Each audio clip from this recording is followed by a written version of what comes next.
Ta copine ne regarde pas ton mec, elle le chasse. Alice a ri quand sa sœur lui a dit ça. Mais un simple appel téléphonique le lendemain a transformé son rire en un véritable cauchemar.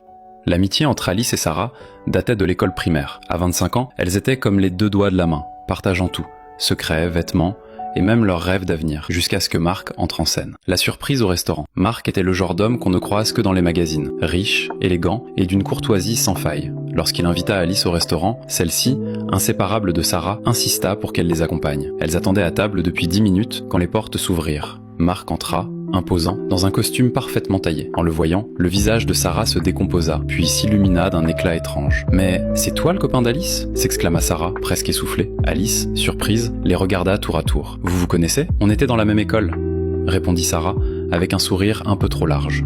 Ce qu'Alice ignorait, c'est que Sarah avait été éperdument amoureuse de Marc à l'époque. Il était son plus grand crush, celui qu'elle n'avait jamais réussi à séduire. Durant tout le dîner, Sarah fut d'une humeur électrique, riant aux éclats, ses yeux ne quittant presque jamais le visage de Marc. Quelques jours plus tard, Alice invita Marc à rencontrer sa famille. Sarah, comme toujours, était là. Dans le salon, l'ambiance était chaleureuse. Marc se montrait généreux, charmant avec la mère d'Alice et poli avec ses frères. Au moment du départ, sur le perron, Sarah s'avança brusquement vers Marc. « Attends, un bouton de ta veste s'est défait », dit-elle d'une voix suave en effleurant sa poitrine pour refermer le bouton. Une fois Marc parti, la grande sœur d'Alice, qui avait tout observé, l'isola dans la cuisine. « Alice, fais attention. Tu as vu comment ta copine le regardait ?» Elle lui a carrément refait son bouton devant tout le monde. Alice éclata de rire, balayant l'avertissement d'un revers de main. « Oh, arrête, tu es paranoïaque. C'est ma meilleure amie. Elle est juste contente pour moi. » Le coup de fil et la trahison. Le doute commença pourtant à germer une après-midi où Sarah était chez Alice. Alice partit aux toilettes, laissant son téléphone sur le lit. Celui-ci se mit à sonner. « C'est Marc !» cria Sarah depuis la chambre. « Réponds-lui, dis-lui que j'arrive » lança Alice. Sarah décrocha. « Allô ?»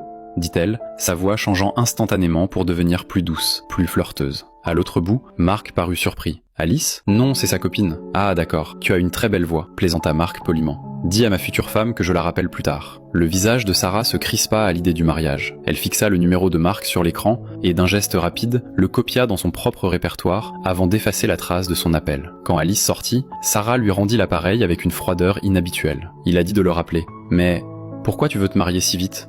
C'est risqué. » Puis, prétextant une urgence chez sa mère, elle s'éclipsa précipitamment. Le voile se déchire. Le lendemain, Alice et Marc profitaient d'un moment de détente dans un jardin privé. L'ambiance était tropicale. Ils portaient des chapeaux mexicains, des shorts légers et sirotaient de l'eau de coco directement dans la noix. Soudain, le téléphone de Marc vibra. Il décrocha, mais l'appel coupa court. C'était qui ?